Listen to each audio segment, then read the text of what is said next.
Yes, మీరు తమ్నెల్లో చూసింది 100% genuine news. China రీసెంట్గానే డిక్లేర్ చేసింది పాకిస్తానీ ఆస్ట్రోనాట్లను వీళ్ళు త్వరలోనే అంతరిక్షంలోకి తీసుకెళ్లబోతున్నాము అని. మీరు ఇక్కడ ఆర్టికల్లో చూడవచ్చు. China for the first time to send foreign nationals Pakistani astronaut to its space station.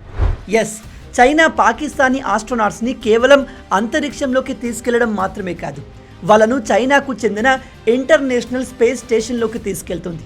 దీనికి సంబంధించిన ఒక అగ్రిమెంట్ రీసెంట్గానే పాకిస్తాన్కి చైనాకి మధ్య జరిగింది. షాకింగ్లీ ఈ న్యూస్ని వరల్డ్ వైడ్గా ఉన్న అన్ని న్యూస్ ఏజెన్సీలు కవర్ చేస్తున్నాయి. ఎందుకంటే ఇక్కడ చైనా అమెరికా లాగా మారాలి అనుకుంటుంది. ఇక్కడ చైనా అమెరికాకు ఇచ్చే మెసేజ్ ఏమిటంటే, మీరు ఇండియాతో కలిసి యాక్సియం 4 మిషన్ చేస్తే మేము పాకిస్తాన్కి చెందిన ఆస్ట్రోనాట్లను అంతరిక్షంలోకి పంపిస్తాము అని. కానీ అమెరికా ఇండియాతో చేసే మిషన్, చైనా పాకిస్తాన్తో చేసే మిషన్ కంప్లీట్గా డిఫరెంట్. ఈ రెండిటికి ఎటువంటి పొంతన లేదు. మీరు ఈ మిషన్ డీటెయిల్స్కి వెళ్తే పాకిస్తాన్ పైన జాలి కలిగి నవ్వొస్తుంది. ప్రజెంట్ అంతరిక్షంలో 2 స్పేస్ స్టేషన్లు ఉన్నాయి. ఒకటి ఇంటర్నేషనల్ స్పేస్ స్టేషన్, దీన్ని అనేక దేశాలు కలిసి నిర్మించాయి, బట్ మేజర్గా దీన్ని అమెరికా లీడ్ చేస్తుంది. రెండవది చైనాకు చెందిన టియాంగాంగ్ స్పేస్ స్టేషన్, దీన్ని చైనా రీసెంట్గానే తయారు చేసింది. ఇందులో చైనాకు చెందిన ఆస్ట్రోనాట్లు ఉన్నారు. చైనా తమ స్పేస్ స్టేషన్ని రెడీ చేసిన వెంటనే దాన్ని తమ పొలిటికల్ మైలేజ్ కోసం ఉపయోగించడం మొదలుపెట్టింది. దానికి వీళ్ళు చేసింది ఏమిటంటే, ప్రపంచవ్యాప్తంగా చాలా దేశాలకు సెపరేట్గా స్పేస్ ప్రోగ్రామ్ అనేది లేదు. వాళ్ళ దేశానికి చెందిన ఏ సిటిజన్ కూడా ఇప్పటి వరకు అంతరిక్షంలోకి వెళ్ళలేదు. అందుకే చైనా ప్రపంచవ్యాప్తంగా ఉన్న ఇలాంటి దేశాలకు చెందిన ఆస్ట్రోనాట్లను అంతరిక్షంలోకి తమ స్పేస్ స్టేషన్లోకి తీసుకెళ్ళి అక్కడి నుంచి ఆ దేశపు మీడియాలో లైవ్ బ్రాడ్కాస్ట్ చేసి, చూడండి చైనా ఎంత డెవలప్ అయింది, చైనా తాము డెవలప్ అవడమే కాదు ఇతర దేశాల ఆస్ట్రోనాట్లను అంతరిక్షంలోకి తీసుకెళ్లి ప్రపంచానికి సేవ చేస్తుంది అన్నట్టుగా ప్రపంచం ముందు చైనాను గొప్పగా చూపించే ప్రయత్నం చేశారు. దాని ద్వారా ప్రపంచవ్యాప్తంగా చైనా ఇన్ఫ్లుయెన్స్ పెరుగుతుంది. అందుకే 2023లో చైనా తమ స్పేస్ స్టేషన్ రెడీ అయిన వెంటనే ఒక ఓపెన్ అనౌన్స్మెంట్ చేసింది. అందులో చైనా చెప్పేది ఏమిటంటే, ఏ దేశ ఆస్ట్రోనాట్లైనా అంతరిక్షంలోకి వెళ్ళాలి అనుకుంటే మాకు చెప్పండి, మేము వాళ్ళను ట్రైనింగ్ ఇచ్చి అంతరిక్షంలో ఉన్న మా స్పేస్ స్టేషన్కి తీసుకెళ్తాము అని చెప్పింది. కానీ విచిత్రం ఏమిటంటే, ఈ అనౌన్స్మెంట్ వచ్చి ఇప్పటికీ 2 సంవత్సరాలు అయింది. కానీ ఒక్క కంట్రీ కూడా చైనా దగ్గరికి వెళ్ళి మా ఆస్ట్రోనాట్స్ని అంతరిక్షంలోకి తీసుకెళ్ళమని అడగలేదు. ఈవెన్ ఆఫ్రికన్ కంట్రీస్ కూడా ఈ విషయంలో చైనాను అప్రోచ్ అవ్వలేదు. దీనికి ప్రధానంగా 2 రీజన్స్ ఉన్నాయి. ఒకటి, ఇనీషియల్గా ఆస్ట్రోనాట్స్ని అంతరిక్షంలోకి పంపడానికి వాళ్ళకు చాలా ట్రైనింగ్ ఇవ్వాలి. ఈ ట్రైనింగ్కి బాగా ఖర్చు అవుతుంది. కాబట్టి అనవసరంగా ఖర్చు చేయడం ఎందుకని చాలా దేశాలు ముందుకు రాలేదు. ఇంకో మేజర్ రీజన్ మీలో చాలామంది గెస్ చేసి ఉంటారు, చైనా తయారు చేసే వస్తువుల quality. China space program track record చాలా వరస్ట్గా ఉంది. వీళ్ళు స్పేస్ రంగంలో మనకంటే అడ్వాన్స్ అయ్యారు, అందులో డౌట్ లేదు. కానీ వీళ్ళ సక్సెస్ రేట్ మాత్రం చాలా తక్కువ. అంటే వీళ్ళ చాలా మిషన్లు ఫెయిల్ అయ్యాయి. చైనా రాకెట్లు ఎప్పుడు సక్సెస్ అవుతాయి, ఎప్పుడు ఫెయిల్ అవుతాయో మనం చెప్పలేము. ఎందుకంటే చైనా రాకెట్లు ఎక్కువగా ఫెయిల్ అవుతూ ఉంటాయి. అందుకే చాలా దేశాలు చైనా టెక్నాలజీని నమ్మి మన ఆస్ట్రోనాట్స్ని అంతరిక్షంలోకి పంపితే సడన్గా ఏదైనా యాక్సిడెంట్ జరిగి మన వాళ్ళకేమైనా అయితే దేశానికే చెడ్డ పేరు అని ముందుకు రాలేదు. ఇలా ఎవరు ముందుకు రాకపోవడం చైనాకు చాలా పెద్ద అవమానం. వాళ్ళు ఆల్రెడీ బిలియన్స్ ఆఫ్ డాలర్స్ పెట్టి అంతరిక్షంలో స్పేస్ స్టేషన్ని తయారు చేశారు. అది రెడీగా ఉంది, కానీ వేరే ఏ దేశం వాళ్ళు అక్కడికి వెళ్లేందుకు ఇంట్రెస్ట్ చూపట్లేదు. అందుకే ఇప్పుడు చైనా ఎలాగో తమ చెప్పు చేతుల్లో పాకిస్తాన్ ఉంది కాబట్టి పాకిస్తాన్కి చెందిన 2 ఆస్ట్రోనాట్స్ని పట్టుకొని వాళ్ళకు ఇష్టం ఉన్నా లేకపోయినా అంతరిక్షంలోకి పంపించబోతున్నారు. ఈ మిషన్ 2026లో జరగబోతుంది. చైనా మొదట్లో ఈ సంవత్సరమే ఈ ఆస్ట్రోనాట్లను అంతరిక్షంలోకి పంపించాలి అనుకుంది. కానీ వీళ్ళు దీన్ని 2026కు పోస్ట్పోన్ చేశారు.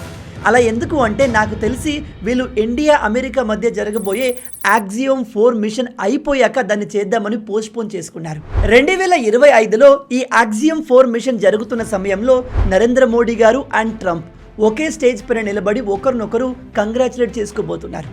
ఈ మిషన్లో నాసా 4 ఆస్ట్రోనాట్లను అంతరిక్షంలోకి పంపబోతుంది. కేవలం అంతరిక్షంలోనే కాదు, ఇంటర్నేషనల్ స్పేస్ స్టేషన్లోకి పంపిస్తుంది. ఇక్కడ కనిపిస్తున్న ఈ 4 ఈ మిషన్లో పార్టిసిపేట్ చేయబోతున్నారు.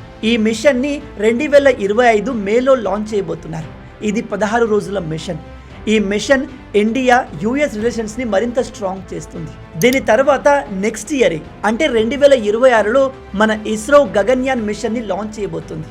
ఈ మిషన్ ద్వారా మన ఇస్రో సొంత టెక్నాలజీతో ఒక ఆస్ట్రోనాట్ని అంతరిక్షంలోకి పంపబోతుంది. అయితే ఇక్కడ చైనా డిసైడ్ చేసింది ఏమిటంటే అమెరికాకు ఇండియాకు మధ్య యాక్సియోమ్ 4 మిషన్ కంప్లీట్ అయిన వెంటనే చైనా పాకిస్తానీ ఆస్ట్రోనాట్స్ని అంతరిక్షంలోకి తీసుకెళ్లబోతుంది. వీళ్ళు పాకిస్తానీ ఆస్ట్రోనాట్స్ని అంతరిక్షంలో ఉన్న స్పేస్ స్టేషన్కి తీసుకెళ్ళి అక్కడ కొన్ని వీడియోస్ని ఫోటోషూట్ని చేసి అలాగే పాకిస్తానీ మీడియాకి కొన్ని లైవ్ ఫీడ్ని పంపి చైనా ప్రపంచానికి మేము స్పేస్ టెక్నాలజీలో ఎంతో అడ్వాన్స్ అయిపోయాము, మేము అడ్వాన్స్ అవ్వడమే కాదు ప్రపంచానికి హెల్ప్ చేయడానికి సిద్ధంగా ఉన్నామని చెప్పడానికే ఈ ప్రయోగాన్ని చేయబోతుంది. అయినా పాకిస్తానీ వాళ్ళను అంతరిక్షంలోకి తీసుకెళ్లడం అంటే చైనాది సాహసమనే చెప్పాలి. ఎందుకంటే పాకిస్తాన్కి స్పేస్ రంగానికి సంబంధించిన ఎటువంటి నాలెడ్జ్ లేదు. మీరు చెప్తే ఆశ్చర్యపోతారు, పాకిస్తాన్కి కూడా ఒక స్పేస్ ఏజెన్సీ ఉంది, దాని పేరే సూపర్కు. ఇంకో షాకింగ్ విషయం ఏమిటంటే దీన్ని మన ఇస్రో కంటే 8 సంవత్సరాల ముందు స్థాపించారు. పాకిస్తాన్ మనకంటే 8 సంవత్సరాల ముందే స్పేస్ ప్రోగ్రామ్ని స్టార్ట్ చేసినప్పటికీ ఇప్పటి వరకు ఒక్క రాకెట్ని కూడా ప్రాపర్గా అంతరిక్షంలోకి లాంచ్ చేయలేకపోయింది.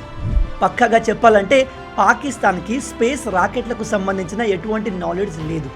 బహుశా చైనా వాళ్ళు పాకిస్తానీ ఆస్ట్రోనాట్లకు ట్రైనింగ్ ఇచ్చేటప్పుడు చాలా స్ట్రిక్ట్గా మేము చెప్పింది చెప్పినట్టుగా ఫాలో అవ్వండి, రాకెట్లో కానీ స్పేస్ స్టేషన్లో కానీ ఎటువంటి బటన్ని టచ్ చేయకండి అని ఇన్స్ట్రక్షన్స్ ఇస్తారు కావచ్చు.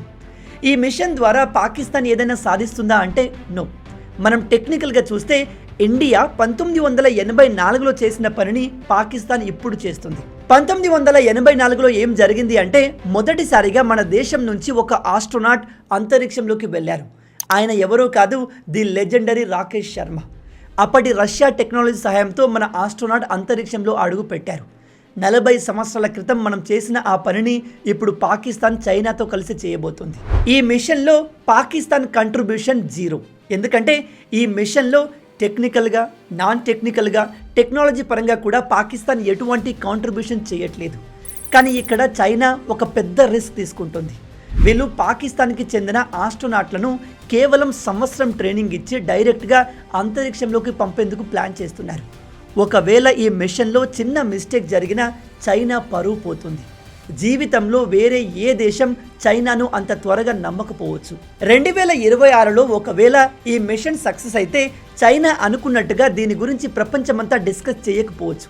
ఎందుకంటే అప్పటికే యాక్సియోమ్ 4 మిషన్ సక్సెస్ అయి దాని గురించి మీడియా అంతా కవర్ చేసి ఉంటుంది. కాబట్టి ఈ మిషన్ని స్పెషల్గా కవర్ చేయడానికి కొత్తగా ఏమీ ఉండదు. కానీ చైనా విషయం మనకు తెలిసింది. వాళ్ళు ఏదో విధంగా తాము సాధించిన విజయం గురించి ఒక ప్రాపగండా లాగా ప్రపంచం మొత్తానికి తెలిసేలా చేస్తారు. మొత్తంగా ఈ మిషన్ చాలా ఇంట్రెస్టింగ్గా ఉండబోతుంది. ఒకవేళ ఈ మిషన్ సక్సెస్ అయితే చైనా ఏ విధంగా రియాక్ట్ అవుతుంది, వాళ్ళు ఏం ప్లాన్ చేశారో మనకు ఒక ఐడియా ఉంది. కానీ పాకిస్తాన్ ఎలా రియాక్ట్ అవుతుంది? వీళ్ళు ఏదైనా చిన్న అచీవ్మెంట్ సాధిస్తేనే ఏదో పెద్దది చేసినట్టు ఫీల్ అవుతారు. ఇప్పుడు వీళ్ళను చైనా ఏకంగా అంతరిక్షంలోకి తీసుకెళ్తుంది.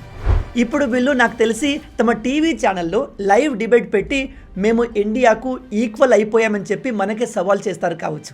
ఎందుకంటే పాకిస్తాన్కి అంతరిక్ష రంగంలో ఇప్పటి వరకు ఒక్క సక్సెస్ కూడా అందలేదు. గుర్తుపెట్టుకోండి, దేశ జెండా పైన చంద్రుడు ఉండడం, చంద్రుడి పైన దేశ జెండా ఉండడంలో చాలా డిఫరెన్స్ ఉంది. ఇది పాకిస్తాన్కి ఇప్పట్లో అర్థమయ్యేలా లేదు. మొత్తంగా ఈ మిషన్ గురించి మీరేమనుకుంటున్నారు? చైనా ఈ మిషన్లో సక్సెస్ అవుతుంది అంటారా? మీలో ఎంతమంది మన ఇస్రో చేపట్టబోయే very prestigious and very important mission Gaganyaan గురించి వెయిట్ చేస్తున్నారు? కింద కామెంట్లో చెప్పండి. ఈ వీడియో మీకు నచ్చింది అనుకుంటున్నాను. నచ్చితే అలా ఊరికే చూసి వెళ్ళిపోకుండా వీడియోని లైక్ చేయండి. ఈ వీడియోకి నేను మీకు ఇచ్చే లైక్స్ టార్గెట్ 5000 లైక్స్. చాలా ఈజీ, సింపుల్గా చేసేయండి. మీరు కొట్టే లైక్స్కి కింద ఉన్న లైక్ బటన్ పగిలిపోవాలి. అండ్ ఇలాంటి మరిన్ని ఇంట్రెస్టింగ్ వీడియోస్ కోసం మన ఛానల్ని సబ్స్క్రైబ్ చేసి మమ్మల్ని సపోర్ట్ చేయొచ్చు కదా.